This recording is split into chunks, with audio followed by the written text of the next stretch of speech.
tenemos entonces que la doctora Diana María Montoya Velilla es ingeniera sanitaria y magíster en ingeniería. Se desempeñó como secretaria de Medio Ambiente. Doctora Diana. Buenos días para todos y todas. En nombre de nuestro director Juan David Palacio Cardona, para nosotros es un placer acompañarlos en este 21º Encuentro Nacional de Transporte, invitados por la Corporación de Transportadores Urbanos de Colombia, y como usted lo menciona, pues un saludo muy especial y de cada una de las entidades, Universidad Nacional y otros que nos acompañan, y por supuesto cada una de las personas, agremiaciones, sectores, entidades, empresas que están conectados a través de las redes sociales en esta plataforma virtual. Entonces, les queremos contar un poquito acerca de la experiencia y liderazgo del área metropolitana del Valle de Aburrá con respecto a la implementación de las zonas urbanas de aire protegido en nuestro territorio metropolitano. Entonces, primero que todo, es contarles que el Plan de Gestión Integral de la Calidad del Aire 2017-2030 es un instrumento de planificación con orientación precisamente a este año 2030, que fue adoptado mediante Acuerdo Metropolitano número 16 del 6 de diciembre del 2017,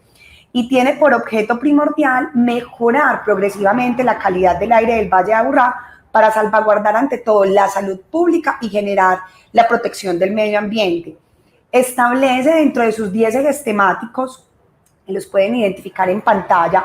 las estrategias y medidas que se implementarán para lograr esas metas en el mejoramiento de la calidad del aire, toda vez que queremos contribuir al desarrollo, digamos, de manera sostenible de nuestro entorno metropolitano. Son medidas establecidas para el corto, mediano y largo plazo, en el entendido que nuestro territorio metropolitano, y por lo general 2 veces al año, también es muy importante reconocerlo, tenemos unas situaciones que le exigen a la entidad gestionar de manera eficientemente los episodios de calidad del aire, y esto se hace de la mano de todos los actores que de alguna u otra forma incidimos con la emisión de contaminantes a la atmósfera, sea por fuentes fijas, por fuentes móviles, o también tener muy presente, como también se ha podido configurar en los últimos periodos de gestión de episodios de calidad del aire, que también nuestra cuenca atmosférica, este territorio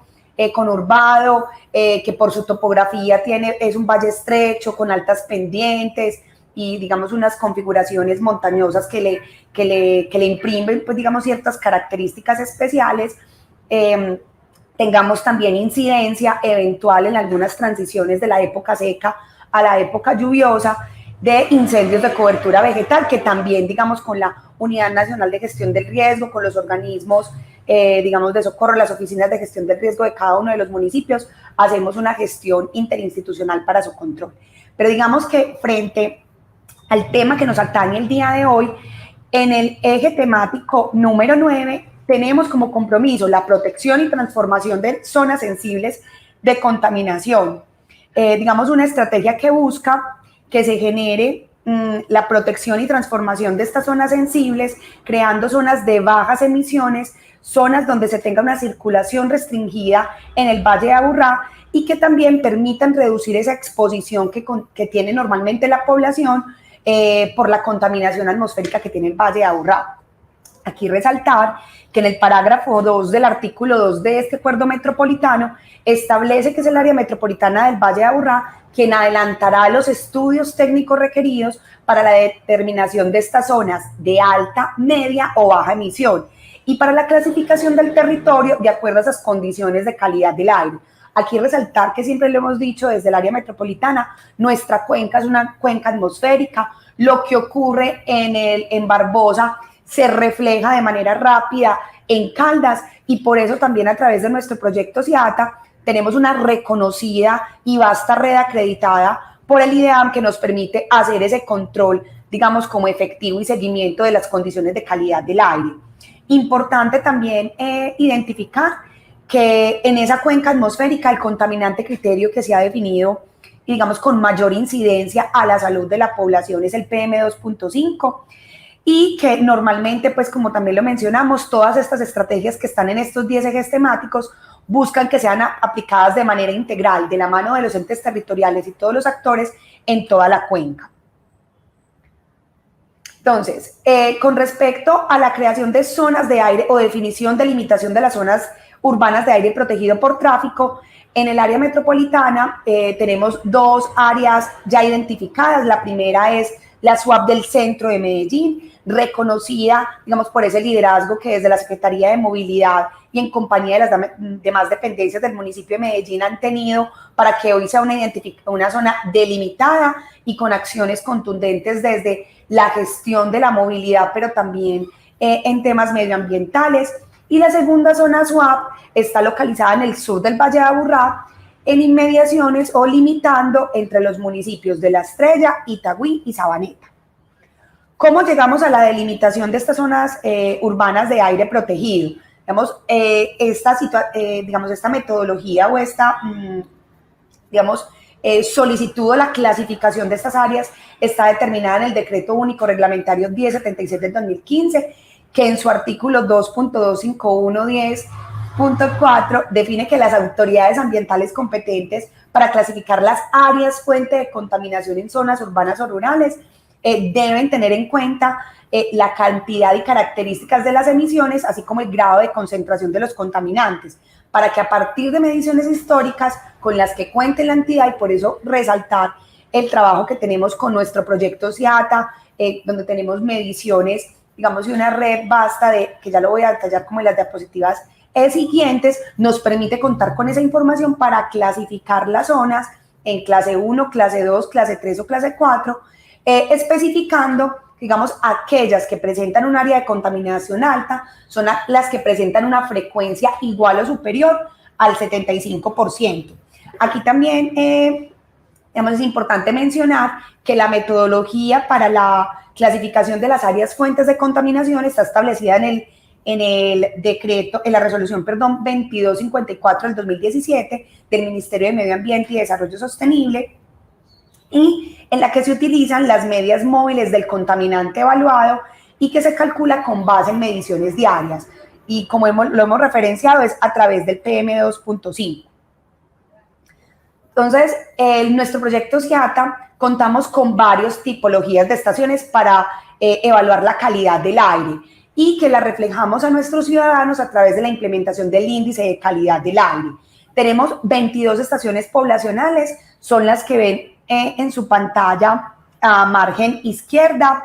estaciones que están localizadas desde el municipio de Barbosa hasta Caldas y son con las cuales activamos también un instrumento muy importante que opera en los episodios de contingencia o de gestión de la calidad del aire en el primer semestre entre febrero, marzo y abril, y en el segundo semestre entre octubre y noviembre. Incluso en el territorio metropolitano ya finalizamos este periodo que cubrió desde el 29 de septiembre hasta el 16 de octubre y que permite que cuando alguna de nuestras estaciones presenta un ICA naranja, se active o se presenten las condiciones que establece nuestro plan operacional para atender los episodios de contaminación atmosférica, se active y se implementen las restricciones respectivas. Pero adicionalmente contamos, y lo importante, me devuelvo, de las estaciones con representatividad poblacional es eso, que reflejan las condiciones a las que se ve expuesta la población, digamos, por las emisiones cotidianas que se dan en una urbe como esta, con las emisiones fijas y las fuentes móviles, principalmente. También contamos con estaciones de tráfico o industriales, 2 estaciones de tráfico, una localizada en el centro de Medellín, donde está precisamente nuestra SWAP, y también en la zona de la SWAP Sur, en inmediaciones entre la estación de La Estrella e Itagüí. Y también una estación industrial localizada en la Fiscalía en el municipio de Medellín, que busca reflejar esa particularidad de zonas que se ven altamente influenciadas, en el caso de la SWAP del centro y de la zona sur, por el tráfico vehicular, y en la zona de Medellín, o en esta zona donde está referenciada la estación industrial, la referencia por las emisiones industriales. Entonces, a través de la resolución metropolitana 2231 del 2018, el área define y establece el concepto de zona urbana de área protegido, define como esos polígonos y establece que corresponderán a áreas fuente de contaminación clase 1, donde la contaminación es alta y donde lo que ocurre es que la calidad del aire diaria excede en más de un 75% la referencia anual que está contenida en la resolución 2254 de 2017 del Ministerio, y donde advierte además que, digamos, todos los actores que conforman nuestro Sistema Nacional Ambiental, que incluye, por supuesto, a los entes territoriales, deberán estar ahí, digamos, atentos a generar esa planificación de las rutas del transporte público colectivo, la ubicación de parqueaderos, el control y seguimiento a las fuentes móviles en vía, acción que también se hace a través de la unidad de control y vigilancia del área metropolitana del Valle de Aburrá y en compañía de los agentes de tránsito y la Secretaría de Movilidad de cada uno de nuestros municipios metropolitanos, que son estos los entes directos responsables de la ejecución de esas medidas ambientales que establece y define el área metropolitana, declarándose entonces estos dos polígonos que les mencionaba y que les especificaba con mayor detalle en la diapositiva anterior. Entonces, esta misma resolución define entonces que a cargo del área metropolitana están las siguientes obligaciones: velar por el cumplimiento normativo de esas fuentes fijas. Por eso, desde, insisto, nuestro equipo de control y vigilancia hacemos seguimiento periódico a las empresas que cuentan con los permisos y tienen establecidas, digamos, esos controles de equipos en las fuentes fijas para que no se superen los valores de la norma. Igualmente, se continúa evaluando el comportamiento del material particulado del PM2.5 en las estaciones que les mostraba de nuestro proyecto SIATA en Tráfico Centro y Tráfico Sur, para identificar ese impacto de las acciones que se adelantan de manera progresiva. Y es muy importante referenciar por eso nuestro PIGECA, porque es donde están todas esas acciones de corto, mediano y plazo que se implementan de la mano de los actores y con las que buscamos reflejar en nuestras estaciones ese mejoramiento en la calidad del aire. Se realizan campañas de sensibilización que buscan siempre generar esa conciencia ciudadana con respecto a que seamos unos ecociudadanos, que tengamos patrones de ecoconducción. Recordemos que la forma en la que utilizamos nuestro vehículo, cómo aceleramos, cómo frenamos, obviamente también muy acompañado de otras medidas que permiten que cuando no hay un exceso de tráfico, el vehículo pueda manejar velocidades entre 30 y 40 kilómetros hora, que se tiene de acuerdo a los estudios, que son parámetros que permiten que se disminuyan en un alto porcentaje las emisiones producto de la combustión de los combustibles fósiles. Digamos, siempre se fomente por unas prácticas y sanas acciones de conducción que obviamente nuestros usuarios, tanto de transporte público, colectivo, taxis particulares y otros, realicen los mantenimientos vehiculares, estén al día con sus revisiones técnico-mecánicas y, por supuesto, promover la promoción de la movilidad activa, el uso de la cicloinfraestructura y, por supuesto, pues como el caminar en nuestro territorio. También continuar con la información ciudadana. Esto es clave a través de nuestro proyecto SIATA, las redes del área metropolitana, también las redes obviamente de los entes territoriales. Se promueve de manera activa la participación ciudadana, conociendo cómo es el estado de la calidad del aire, pero también, digamos, cómo se comportan ese otro tipo de estrategias que permanentemente se desarrollan desde todos los actores. Y, por supuesto, identificar el apoyo que se presta a las secretarías de tránsito municipal para realizar esos controles a las emisiones de los vehículos, tanto de transporte público como particular, y que les mencionaba, por lo menos durante el año 2021, ya llevamos más de 64.000 inspecciones a vehículos particulares, transporte público, taxi, colectivos y motos, que han arrojado que por lo menos un 69% cumplen y un 30% no. Ahora, con respecto en la misma resolución, se establecen las medidas adoptadas por los municipios con influencia en la SUAP. Entonces, muy importante, las que son de responsabilidad del área y aquellas que recaen en el ente territorial. Entonces, articular acciones en movilidad de tal manera que las restricciones de tráfico que sean impuestas no induzcan a un uso indebido o exagerado de otras vías. Aquí es muy importante, cuando se establecen los pico y placa de movilidad, que se tenga muy claro, como bien lo ha hecho cada uno de los municipios y sus secretarías de movilidad, establecer esas zonas exentas que permitan también el movimiento y la circulación de sectores que son muy importantes para el normal desarrollo económico y social de la región. Por lo mismo, también fortalecer las acciones de control y vigilancia con respecto a las emisiones vehiculares, fortalecer el control y vigilancia con respecto al uso indebido de espacio público. Sabemos que cuando un particular se parquea de forma inadecuada en las vías, está afectando, digamos, esa área disponible para el normal tránsito y, como les mencionaba, puede ocasionar malas prácticas o, digamos, una mala ecoconducción o una mala conducción que termina generando mayores emisiones de contaminantes.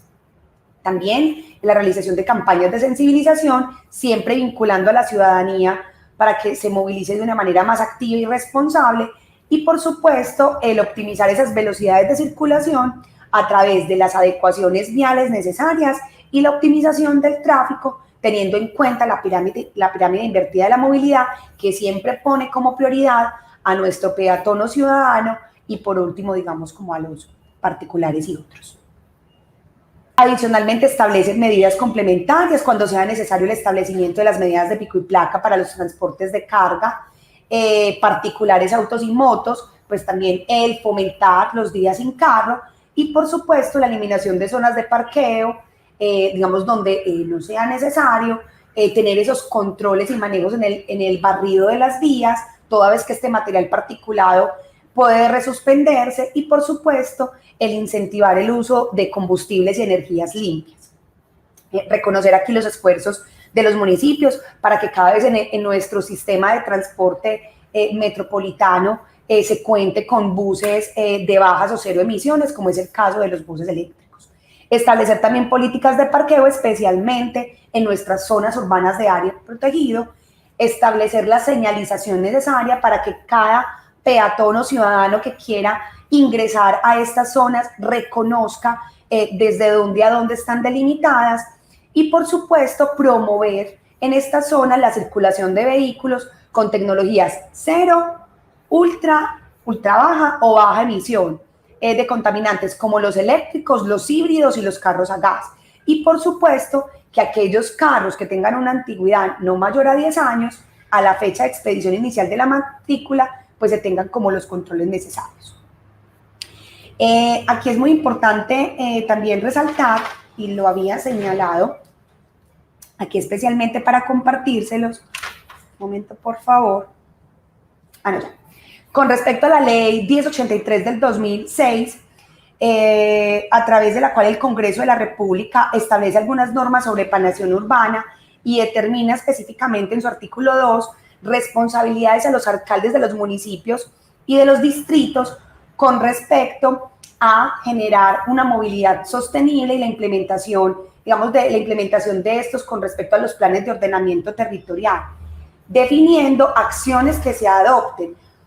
para que se creen zonas sin tráfico vehicular y zonas de emisiones bajas al interior de los territorios municipales y distritos, y fomentando, entre otros, crear zonas sin tráfico vehicular que sean áreas del territorio en las cuales únicamente puedan acceder quienes se desplacen a pie, en bicicleta o en otros medios no contaminantes, pero también zonas bajas, digamos, de zonas de bajas emisiones, a las cuales únicamente puedan acceder las personas que se desplacen a pie, en bicicleta, caminando, como lo decía, o que puedan ingresar vehículos de transporte público con pasajeros, siempre y cuando cumplan con las condiciones de ser vehículos de bajas emisiones. Es por esto también, digamos, en el marco y de articular acciones contundentes, no solo para controlar las fuentes de emisiones móviles, sino también las fijas, reconocer esas áreas donde el tráfico vehicular, digamos, genera los mayores aportes, zona centro, zona sur, como lo mencionaba con las zonas de aire protegido, digamos, de tráfico vehicular. Llegan las zonas urbanas de aire protegido industrial, que también están establecidas a través de una resolución metropolitana, es la 2712 del 2019, y tiene también por objetivo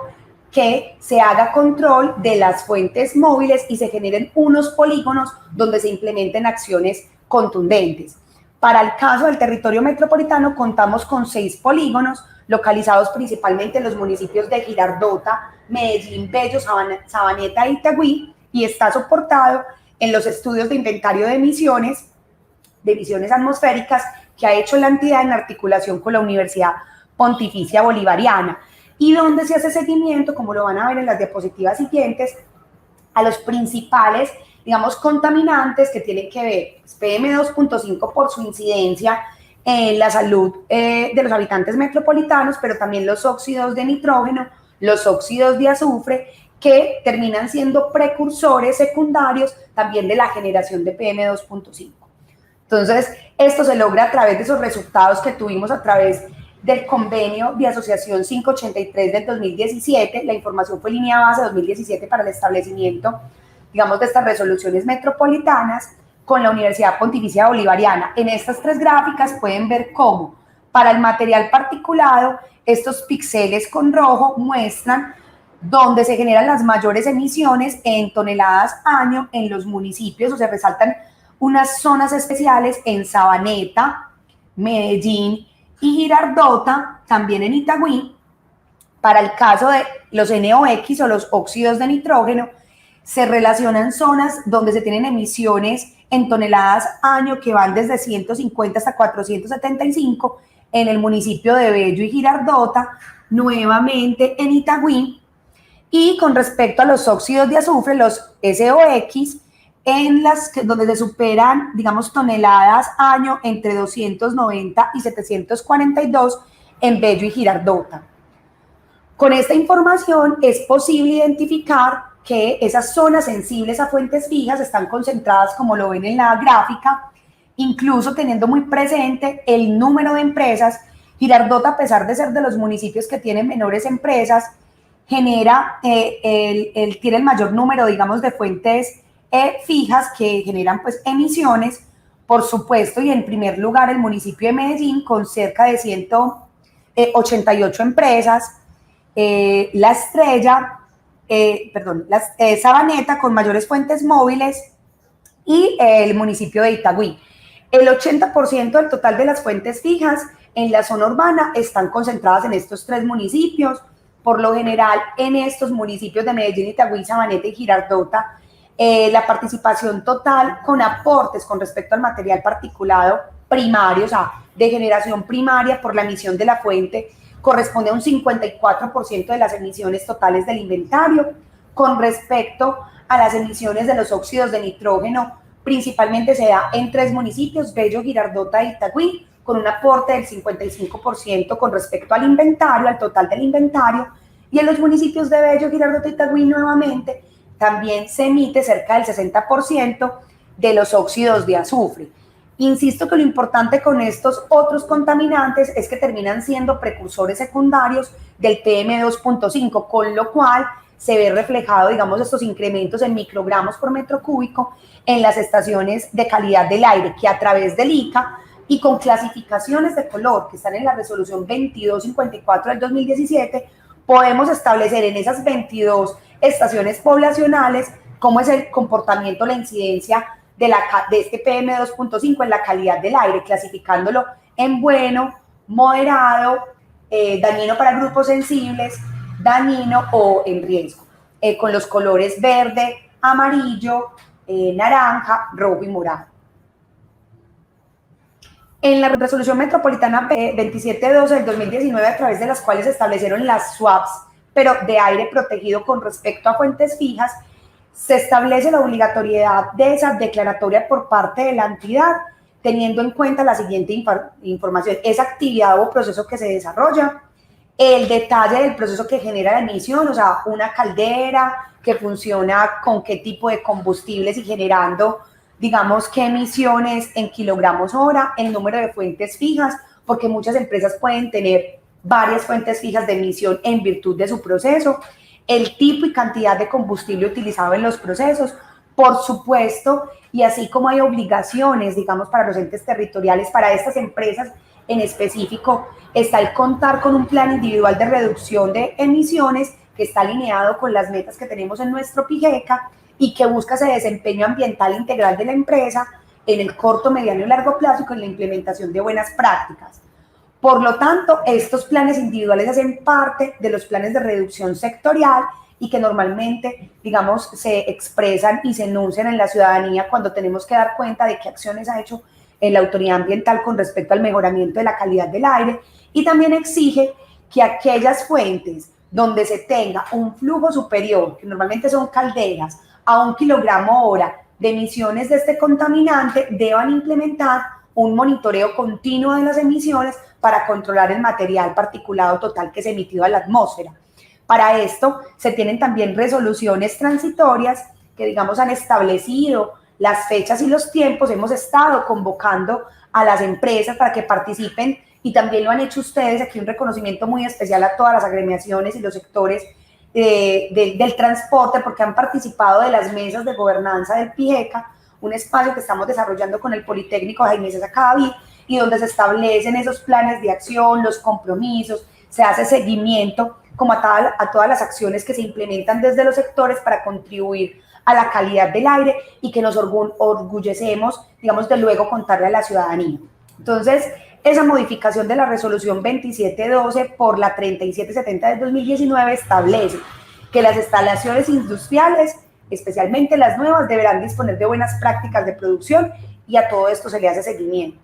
Cumplir con la resolución metropolitana 912 del 2017, particularmente con respecto a instalaciones industriales que están localizadas en el área fuente de contaminación. Recordemos que las áreas fuente de contaminación son nuestros polígonos establecidos en la SWAP de fuentes fijas. Obviamente la implementación de buenas prácticas y que podamos hacer seguimiento a que se están implementando programas de capacitación de todas las personas al interior de la empresa y sobre todo aquellas que manipulan o hacen uso de los equipos que están conectados a las fuentes de emisión. Propender por una planificación territorial. Aquí quiero resaltar lo que ya con esto estamos prácticamente cerrando la presentación, que en nuestro PIGECA, en el eje temático número 2, hacemos un llamado a la planeación y el ordenamiento territorial y por eso trabajamos con los municipios cada vez que ellos plantean para aprobación sus planes de ordenamiento territorial o sus planes básicos de ordenamiento territorial, que se establezca lineamientos para el uso del suelo relacionados con la calidad del aire. Tenemos que tener muy presente que si permitimos la urbanización o densificación residencial en zonas que han tenido históricamente la participación o localización de empresas, por lo mismo zonas que requieren estar habilitadas para el tráfico permanente de la mayoría de los sectores para el desarrollo normal, social y productivo del municipio, pues pueden empezarse a generar, digamos, situaciones que deban controlarse con algunas medidas porque puede haber mayores afectaciones o una sensibilidad mayor a la exposición por contaminantes de la población de cada uno de los municipios. Igualmente, fomentar ese monitoreo de bajo costo y realizar perfectamente, pues, y permanentemente, perdón, el control y seguimiento. Esto se realiza desde el área metropolitana a través de la Unidad de Control y Vigilancia de la Subdirección Ambiental. Entonces, muchísimas gracias por este espacio. Queríamos contarles ese liderazgo que desde el área metropolitana se ha tenido para, en cumplimiento con la norma nacional, establecer estas zonas urbanas de área protegido, que lo que buscan es salvaguardar la calidad de vida y salud de nuestros habitantes metropolitanos, pero que esto no sería posible sin la articulación de los entes territoriales, digamos, de nuestros asociados y socios naturales, que son nuestros municipios, pero por supuesto de todos los actores donde ustedes, digamos, como agremiación son supremamente importantes y donde desde años anteriores han manifestado compromisos contundentes para que mejore la calidad del aire en nuestro territorio metropolitano. Muchísimas gracias. Bueno, muchas gracias, doctora Diana, muy amable. A usted como subdirectora ambiental, excelente exposición. Yo creo que es un material de trabajo